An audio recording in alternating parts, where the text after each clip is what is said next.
Bismillahirrahmanirrahim. Yang perlu diketahui dalam masalah alam barzah adalah semua orang yang punya dosa, dan tidak sempat bertaubat di dunia, maka sudah cukup mendatangkan azab kubur padanya. Walaupun dia belum tentu masuk ke neraka. Karena untuk masuk ke neraka harus ada timbangan amal hari kiamat. Beda kalau orang kafir dan orang musyrik. Orang munafik itu tidak ada lagi timbangan amal. Mereka sudah langsung diseret ke dalam api neraka. Ditimbang amal ini adalah orang-orang yang beriman. Orang yang beriman kepada Allah tapi masih punya dosa, maka ditimbanglah amalnya. Melalui timbangan inilah nanti dilihat, kalau amal baiknya lebih banyak, maka dia masuk ke dalam surga. Kalaupun amal buruknya lebih banyak, masih dilihat lagi, apakah Allah masih mau memaafkan dia, atau misalnya dia masih bisa mendapatkan syafaat saudara-saudaranya, kerabatnya, orang yang kenal dia, atau Rasulullah SAW sendiri, bisa saja.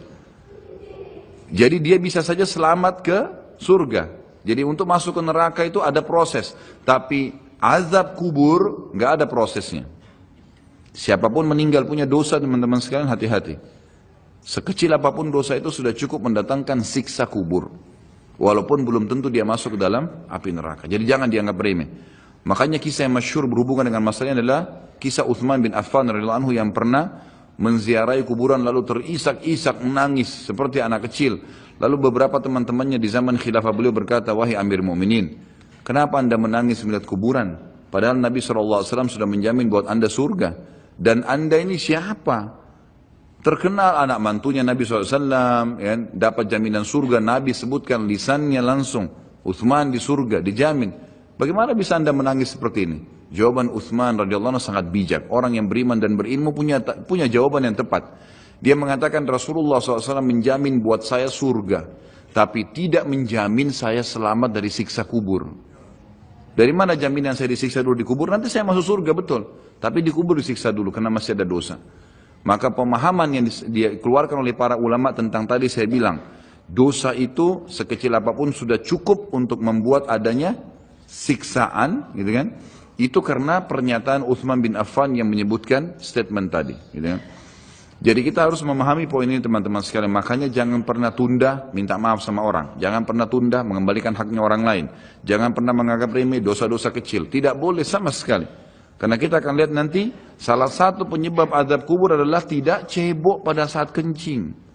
Masalah kecil yang dianggap kecil oleh orang, gitu kan? Banyak orang anggap remeh. Maaf, banyak saudara-saudara kita yang membawa taksi, kendaraan umum di luar sana, kemudian kadang-kadang kita lihat di pinggir jalan kebelet kencing, main mampir sembarangan saja, ya, kencing sembarangan, tidak membersihkan dirinya, ini berbahaya, penyebab azab kubur. Kata ulama, kalau kencing saja itu sudah menjadi penyebab, bagaimana dengan buang air besar, bagaimana dengan orang junub tidak mandi, bagaimana dengan hal-hal yang lebih besar lagi, gitu kan?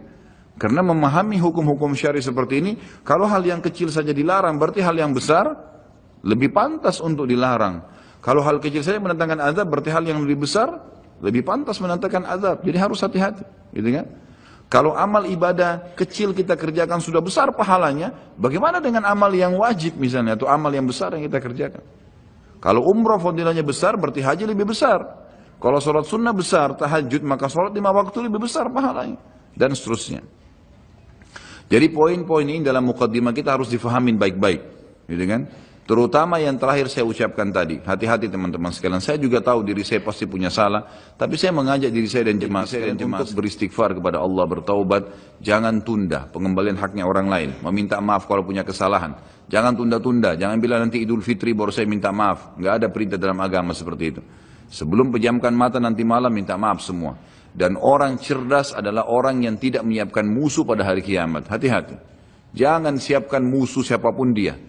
Jangan pernah caci maki orang lain, jangan pernah anggap remeh orang lain. Sampai Hasan Basri rahimahullah waktu ditanya tentang definisi tawadhu, apa itu tawadhu? Karena Nabi SAW mengatakan, jadi ulama-ulama di Irak sering kumpul membicarakan hal-hal yang mungkin bagi orang awam dianggap biasa gitu. Tapi bagi mereka bobotnya besar. Ulama-ulama Irak berkumpul dan Hasan Basri juga hadir di situ rahimahumullah. Lalu mereka berkata, malam ini kita diskusikan tentang definisi tawadhu. Karena Nabi SAW mengatakan man tawadhu lillahi rafa'ahullah dalam hadis sahih riwayat Imam Ahmad dan Abu Daud. Siapa yang bertawadhu kepada Allah, merendah karena Allah, Allah akan angkat derajatnya. Maka setiap orang ulama memberikan definisinya masing-masing sampai akhirnya tiba di giliran Hasan Basri rahimahullah, mereka berkata, wahai apa pendapat anda wahai ayahnya Abdullah? Ya, maka Hasan Basri mengatakan kalian sudah memberikan banyak sekali definisi. Kalau menurut saya tawadhu ialah jangan kau lihat siapapun muslim di depan matamu, ya, kecuali kau sudah langsung menanamkan dalam dirimu kalau dia lebih baik daripada kamu. Itu tawadhu. Siapapun dia. Mau dia cuma mungut-mungut sampah di pinggir jalan, mau dia cuma ini, mau dia cuma itu, tetap kita harus menganggap dia lebih baik daripada kita. Sehingga tidak ada celah untuk menganggap diri kita lebih baik. Dan akhirnya muncul kesombongan. Karena hadis jelas. Hadis yang sahih mengatakan siapa dalam hatinya seperti biji sawi dari kesombongan, maka tidak akan mencium bau surga. Berat, gitu kan? Makanya kita harus kemas diri kita dengan ketawadhuan itu misalnya. Kita merendah. Maka harus ini, ya, kembalikan semua hak-hak orang, minta maaf, kalau pernah mengambil barang orang yang tidak jelas, kembalikan, kalau tidak, sedekahkan sejumlah itu, semua selesaikan, jangan ada masalah, ya, jangan pernah ada masalah, jangan siapkan musuh. Imam Bukhari rahimahullah pernah berhenti berburu hanya karena meleset anak panahnya kena pagar tetangganya, gitu kan? Diajak teman-temannya kita memanah yuk, berburu, beliau senang berburu. Kemudian pada saat beliau lagi latihan panah, ternyata anak panahnya sempat mencuil sedikit pagar kayu tetangganya. Lalu dia panggil gulamnya, gulam ini kayak pembantunya, sampaikan ke teman-teman saya kalau saya tidak jadi memanah, saya tidak jadi berburu, dan sampaikan kepada tetangga kalau Bukhari minta maaf. Muhammad namanya tentu, Muhammad minta maaf, gitu kan. Sampaikan dan siap mengganti pagar yang rusak itu. Begitu pembantunya Imam Bukhari datang ke tetangga tersebut lalu berkata, ya, Syekh Imam Bukhari menyampaikan maaf karena pagar anda tercuil diperlihatkan. Lalu tetangganya tersenyum dan berkata, jangankan pagar saya, rumah saya semua buat Imam Bukhari. Saya tidak perhitungan dengan masalah itu. Waktu pembantunya Imam Bukhari kembali ke rumahnya, apa yang terjadi? Lihat orang soleh dan orang beriman, tahu dan yakin dengan adanya siksa dan azab kubur, tahu ada akhirat dan hisab. Maka apa yang terjadi? Imam Bukhari sujud syukur kepada Allah, kemudian bersedekah sekian ribu dirham, hanya karena tidak jadi ada musuh dari tetangga yang dia cuilkan pagarnya. Coba teman-teman, berapa banyak sendal yang antum injak? Hah? Berapa banyak air yang kepercik kena orang lain? Berapa banyak ini, berapa banyak itu? Berapa banyak yang kita anggap remeh mengambil karena teman punya dan seterusnya. Ini hati-hati. Jangan siapkan musuh hari kiamat. Azab kubur datang kepada siapapun yang masih punya dosa.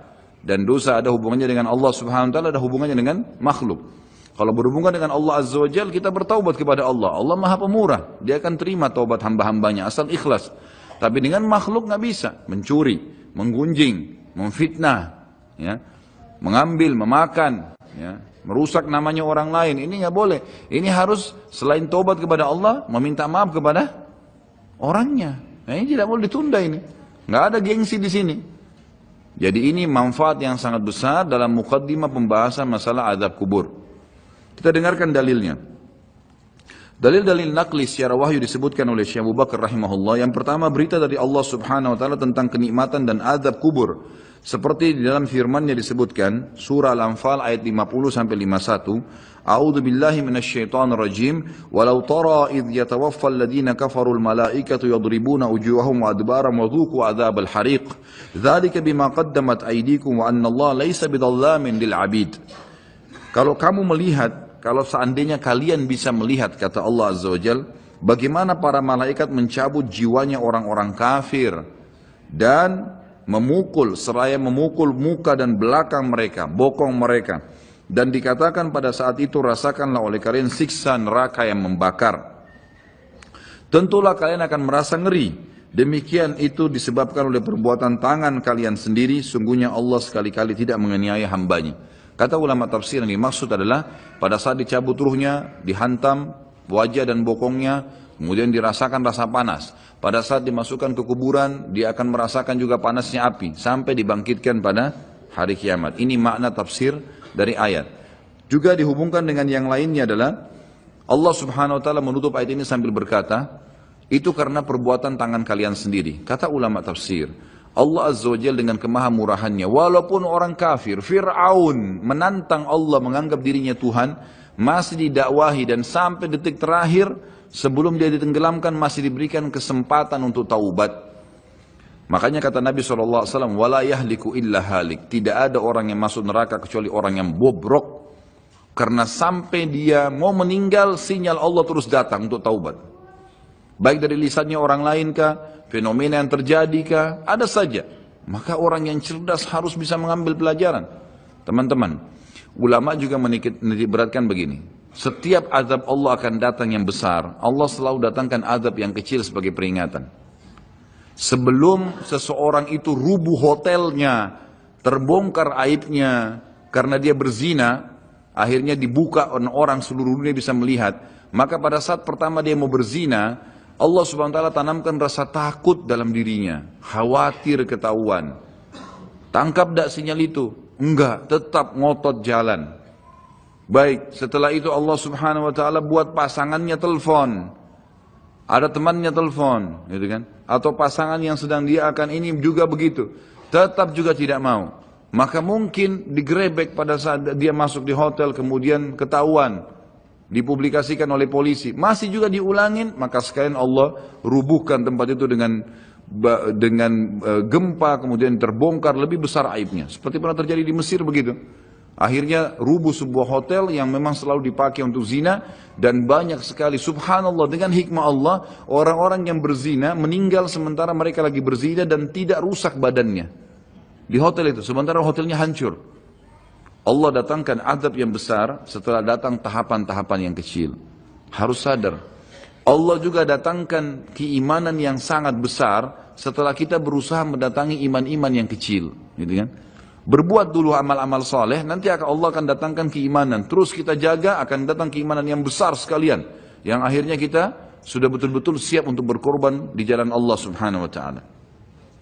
Jadi ini yang dimaksud dengan firman Allah tadi di penutupan ayat Al-Anfal ayat 51, itu adalah perbuatan tangan kalian sendiri. Sampai sebelum meninggal, sebenarnya kalian masih bisa selamat dari azab kubur, dari azab akhirat, dari siksaan malaikat dalam mencabut ruh, asal memang kalian dasarnya taubat. Kemudian firman Allah Subhanahu wa taala juga di dalam surah Al-An'am ayat 93 sampai 94. A'udzu billahi minasyaitonir rajim. Walau tara idz zalimuna fi gamaratil maut wal malaikatu basitu aydihim akhriju anfusakum al-yawma tujzauna 'adzabal huni bima kuntum taquluna 'ala Allahi ghairal haqqi wa kuntum an ayatihi tastakbirun. وَلَقَدْ جِئْتُمُونَا فُرَادًا كَمَا خَلَقْنَاكُمْ أَوَّلَ مَرَّةٍ وَتَرَكْتُمْ مَا خَوَّلْنَاكُمْ وَرَاءَ ظُهُورِكُمْ وَمَا نَرَى مَعَكُمْ شُفَعَاءَكُمُ الَّذِينَ زَعَمْتُمْ أَنَّهُمْ فِيكُمْ شُرَكَاءُ لَقَدْ تَقَطَّعَ بَيْنَكُمْ وَضَلَّ عَنْكُمْ مَا كُنْتُمْ تَزْعُمُونَ. Alangkah dahsyatnya sekiranya kalian bisa menyaksikan bagaimana orang-orang zalim. Zalim di sini kata ulama masuk kafir dan fasik. Fasik ini muslim, masih banyak dosanya, tidak sempat taubat. Kalau kalian bisa melihat bagaimana pada saat mereka berada dalam tekanan-tekanan sakaratil maut, proses dicabutnya ruh, sedang para malaikat memukul dengan tangannya sambil berkata, keluarkan nyawa kalian. Di hari itulah kalian akan dibalas dengan siksaan yang menghinakan. Siksaan mulai dari cambukan malaikat, masuk di alam barzakh, kemudian nanti di akhirat. Karena kamu selalu mengatakan terhadap Allah perkataan yang tidak benar, dan karena maksudnya setiap kali diingatkan ini Allah larang loh, nggak apa-apa, ini Allah perintahkan, ya sudah kamu aja yang kerjain. Selalu berkata yang tidak benar terhadap Allah.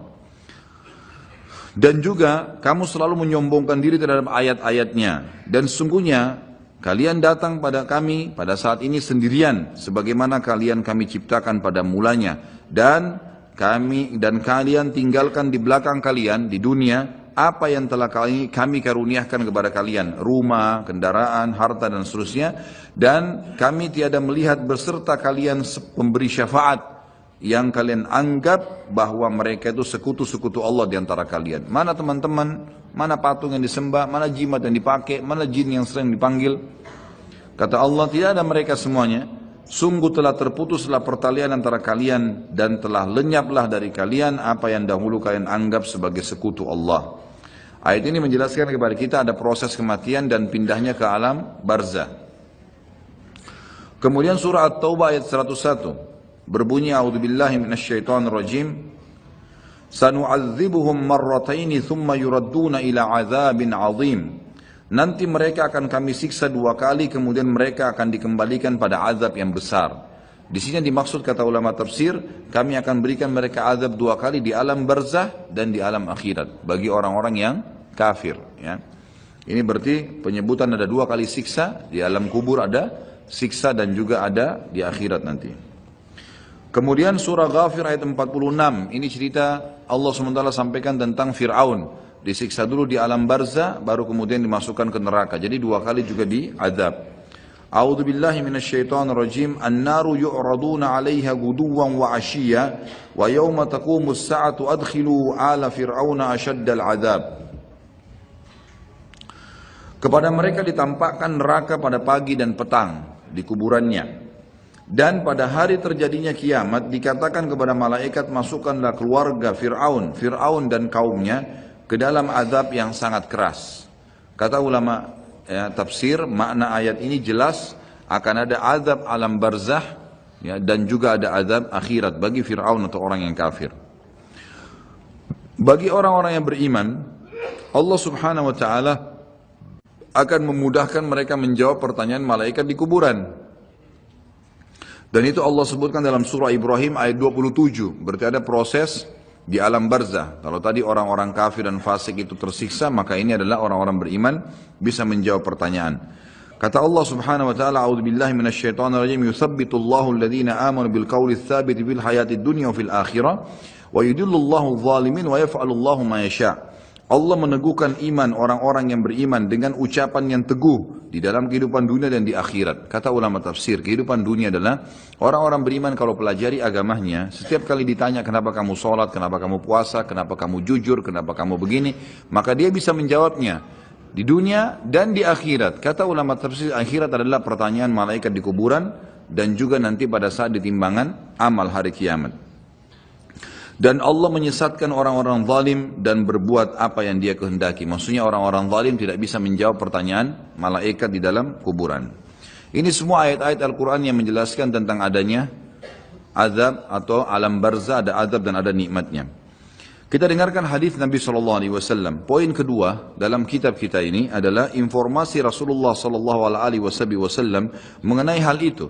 Seperti dalam sabdahnya, innal abda idza wudi'a fi qabrihi wa tawalla anhu ashabu wa innahu la yasma'u qar'ani 'alihim atahu malakani fayaqidani fayaqulani lahu ma kunta taqulu fi hadha ar-rajul li Muhammadin sallallahu alaihi wasallam fa amma al-mu'minu fayaqul ashhadu annahu abdullahi wa rasuluhu fayuqalu lahu unzur ila maq'adika minan nari qad ab'adaka Allah bihi maq'adan qad abdalaka Allah bihi maq'adan minal jannati fayarahuma jami'a wa amma al-munafiqu aw al-kafiru fayaqulani lahu ma kunta taqulu fi hadha ar-rajul fayaqulu la adri kuntu aqulu ma yaqulu an-nas fayuqalu lahu la daraita wa la talait wa yudrabu bi matariq min hadidin darbatan fayasihu sayhatan yasma'uha man yalihi min ghairi thaqalain. Sesungguhnya seorang manusia apabila telah diletakkan di dalam kuburnya dan ditinggalkan oleh para pengantarnya, sesungguhnya ia masih mendengar bunyi gesekan sendal mereka. Lalu ia didatangi oleh 2 malaikat. Kemudian 2 malaikat itu mendudukkannya dan berkata kepadanya, bagaimana menurut keyakinanmu tentang laki-laki itu? Yang dimaksud adalah Nabi Muhammad SAW.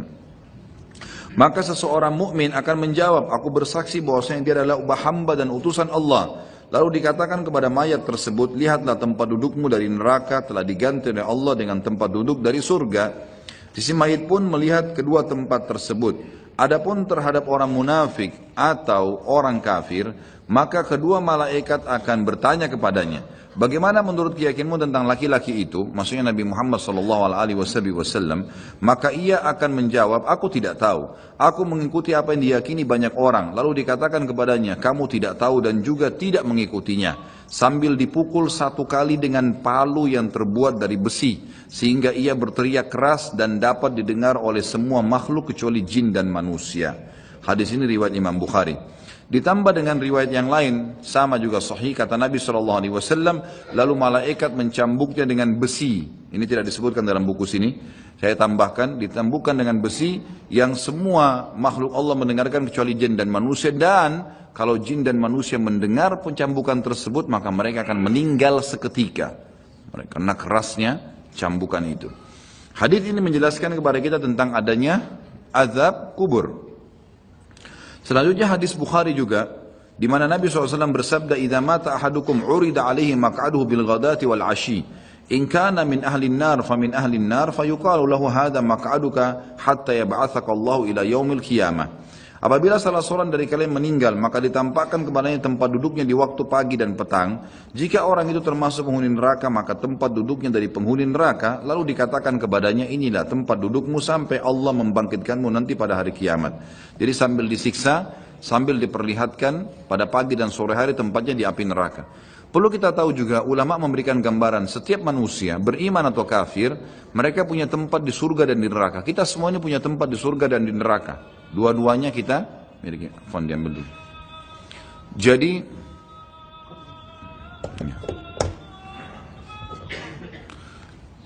kita semua ini punya tempat di surga dan di neraka. Punya tempat di surga dan di neraka.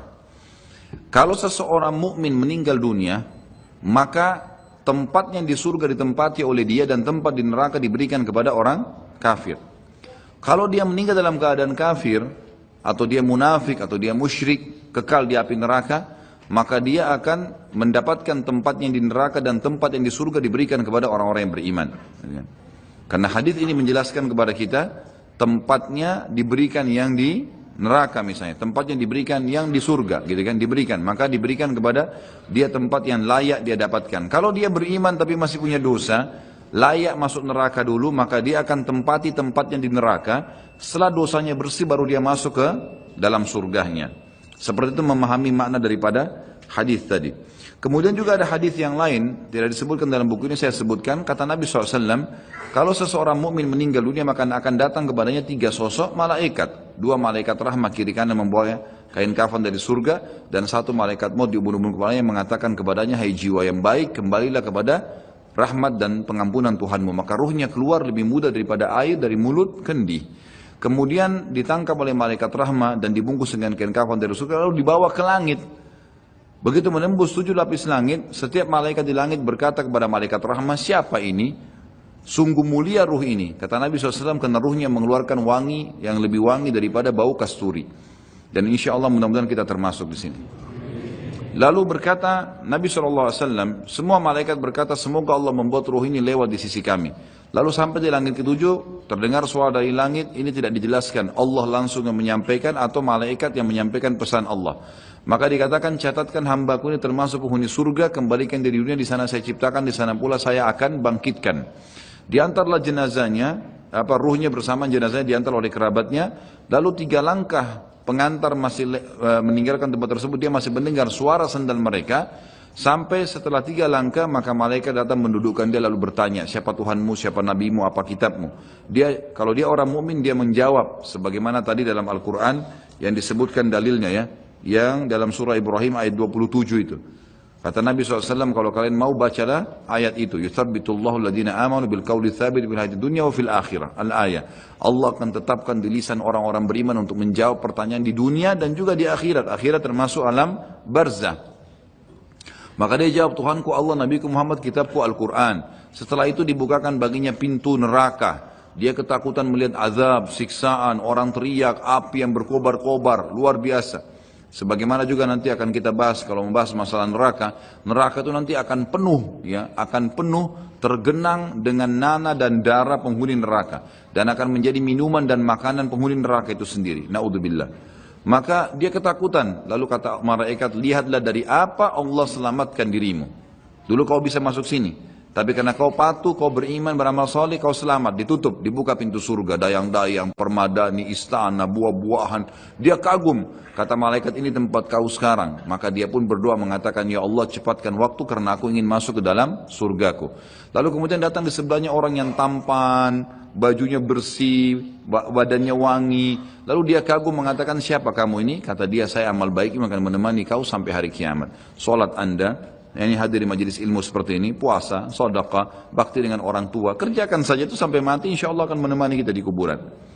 Lalu kemudian, ya dia ditemani oleh amal tersebut, lalu Allah SWT berfirman, kata Nabi SAW, lalu Allah berfirman berkata kepada para malaikat, lapangkan kuburan hambaku ini seluas pandangan matanya. Dan ya bukalah jalannya supaya dia bisa lihat tempatnya di surga, karena dia belum bisa masuk setiap pagi dan petang hari. Lalu jadilah kuburannya taman dari taman surga, gitu. Kemudian sebaliknya kalau orang fasik atau orang kafir, fasik orang yang banyak dosanya, tidak sempat taubat tadi, dan orang kafir, prosesnya sama, datang malaikat maut diubun-ubun kepalanya dan dua malaikat kiri kanan azab, penyiksa bawa kain kafan dari neraka, lalu malaikat maut berkata, hai jiwa yang busuk keluar kepada murka Tuhanmu. Maka dia berserakan di tubuhnya nggak mau keluar, malaikat pun menarik dengan keras sambil berkata, kau pasti akan keluar. Maka ditariklah dengan keras seperti bulu domba yang dibasahkan, dililitkan di pohon berduri lalu ditarik dengan keras sehingga berantakan bulu domba itu. Lalu dibungkus dengan kain kafan dari neraka, dibawa ke langit, baru di langit pertama semua malaikat nolak, tidak ada yang mau menerimanya. Sambil berkata kepada malaikat azab, ruhnya siapa ini? Sungguh buruk ruh ini. Kata Nabi SAW, karena ruh itu mengeluarkan bau yang lebih busuk daripada bau bangkai. Lalu kemudian, ya, kata Nabi SAW, terdengar suara dari langit, Allah berfirman, catatkan hambaku ini termasuk penghuni neraka. Kembalikan dia di dunia, di sana saya ciptakan, di sana pula saya akan bangkitkan. Dikembalikan bersama jasadnya diantar oleh kerabatnya. Kemudian pada saat mereka melangkah 3 langkah masih dengar suara sendalnya. Lalu datang malaikat menundukkan dia, menanyakan siapa Tuhanmu, siapa Nabimu, apa kitabmu. Kalaupun dia orang muslim hafal mati, tetap jawabannya sama. Innama aqulu kama kana yaqulun nas. Saya nggak tahu, saya cuma ikut-ikut dulu orang bilang apa. Dibukakan baginya pintu surga, dayang-dayangnya, permadadinya, semua fasilitas yang luar biasa. Dia kagum, kemudian malaikat mengatakan, lihat dari apa kamu haramkan dirimu. Kamu bisa masuk sini, tapi kamu yang tidak mau. Ya. Lalu ditutup, dibuka pintu neraka, azab, teriak-teriak orang yang disiksa. Lalu dia ketakutan, kata malaikat, ini tempat kamu sekarang, tidak bisa kamu lari darinya. Maka dia berdoa mengatakan, ya Allah jangan cepatkan waktu karena aku tidak ingin masuk ke dalam nerakaku. Datang di sebelahnya orang yang tampangnya buruk, badannya tidak baik, menakutkan. Lalu dia mengatakan, siapa kamu ini? Dia mengatakan, saya amal burukmu yang menemani kau sampai hari kiamat. Zinahnya, dustanya, ribanya, durhaka dengan orang tua. Ini semua perbuatan buruk. Harus taubat, kalau tidak akan menemani di kuburan, naudzubillah. Lalu kemudian kata Nabi SAW menutupan hadis Bukhari, Allah mengutus kepadanya malaikat yang tidak punya pendengaran dan penglihatan, yang membawa besi, sebuah besi. Kalau besi itu seluruh jin dan manusia bersatu untuk membalikkan saja, mereka tidak akan mampu. Lalu dihantamkan ke orang ini sampai dia hancur, kemudian diulangi lagi, begitu terus sampai hari kiamat. Riwayat lain mengatakan juga, riwayat Bukhari penutupannya, Allah subhanahu wa ta'ala membuat dinding kuburannya menjepit sampai tulang rusuknya seperti ini, kemudian diulangi lagi. Ulama hadis menggabungkan kedua hadis berkata, dia sambil dipukul, sambil dijepit, hancur, diulangi lagi, begitu terus sampai hari kiamat. Jadi ini, na'udzubillah, azab kubur yang sudah disampaikan oleh Nabi SAW. Bersyukurlah teman-teman kita sudah tahu dari sekarang, ya tinggal bagaimana menjaganya. Nabi SAW dalam hadis yang lain riwayat Bukhari juga selalu berdoa agar dijauhkan dari kuburan. Sebagaimana doa sebelum salam, Allahumma inni a'udzubika min adabil qabri wa min adabin nari wa min fitnatil mahya wal mamati wa min fitnatil masihid dajjal. Ya Allah, sungguhnya aku berlindung kepadamu dari adab kubur, dari adab neraka, dari cobaan fitnah kehidupan dan kematian, serta dari fitnah masihid dajjal.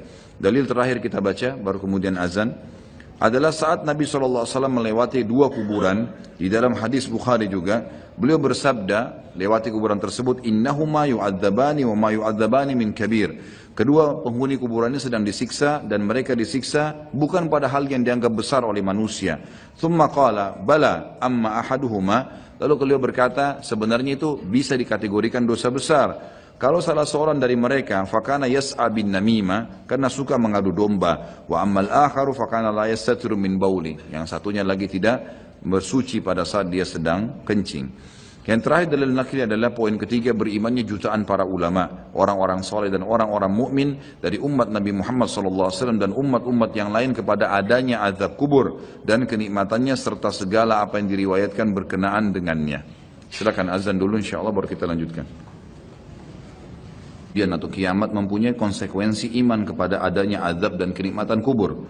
Kalau kita sudah bahas di pasal-pasal sebelumnya, beriman kepada Allah di 4 pasal, dan beriman kepada malaikat-malaikat di pasal kelima, kemudian terus beriman kepada kitab-kitab, maka ini ada juga beriman kepada hari kemudian yang sudah kita bahas sebelumnya. Ini semua memiliki konsekuensi juga sama, adanya beriman kepada azab dan kenikmatan kubur serta segala yang berkenaan dengannya. Sebab semua masalah itu termasuk masalah gaib. Maka barang siapa beriman kepada sebagiannya, maka secara akal sehat ia wajib dan harus beriman kepada sebagian yang lain. Ini secara akal. Yang kedua, masalah azab kubur atau kenikmatannya atau apa saja yang terjadi di dalamnya seperti pertanyaan kedua malaikat bukan hal yang dinafikan oleh akal atau dianggap tidak mungkin, bahkan sebaliknya. Akal sehat pasti membenarkannya dan memberikan kesaksian akan kebenarannya. Artinya tidak ada sesuatu yang membuat orang menolaknya. Ya, karena itu bisa ditangkap, bagi orang beriman dia bisa menangkapnya. Karena banyak hal-hal yang tidak kelihatan dengan mata itu bisa ya ada, seperti perasaan manusia. Juga nanti akan beliau titik beratkan. Poin ketiga secara akal, menguatkan poin kedua adalah orang yang tidur kadang bermimpi tentang sesuatu yang membahagiakannya. Ia merasakannya dan menikmati pengaruh pada jiwanya. Hal ini ia akan bersedih dan prihatin jika ia terbangun di saat sedang asyik bermimpi. Sebagaimana ia juga kadang bermimpi tentang sesuatu yang ia tidak suka dan ia merasa terganggu. Di mana ketika ia terbangun, ia bersyukur kepada orang yang membangunkannya.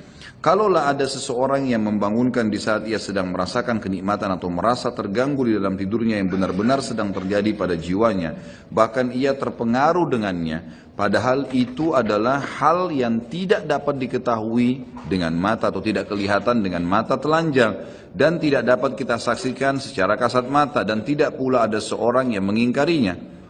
Maka bagaimana azab kubur dan kenikmatannya diingkari padahal ia sangat mirip dengan mimpi? Atau kesimpulannya adalah, ini sebagai penutup poin ketiga terakhir, adalah kata para ulama, orang yang hidup di dunia pada saat dia meninggal seperti orang yang bangun dari tidur. Jadi pada saat dia tiba-tiba melihat malaikat maut datang, maka seperti orang yang tidur kaget. Disitulah dia melihat kehidupan yang sebenarnya. Malaikat datang mencabut ruhnya, semua fakta yang disampaikan secara wahyu dia akan lihat. Dan semenjak itu dia akan menghadapi kehidupan yang abadi. Tidak ada lagi kematian. Karena mati cuma satu kali. Jadi seperti orang yang baru bangun tidur dan akhirnya dia kaget. Seperti itulah orang yang menghadapi kematian.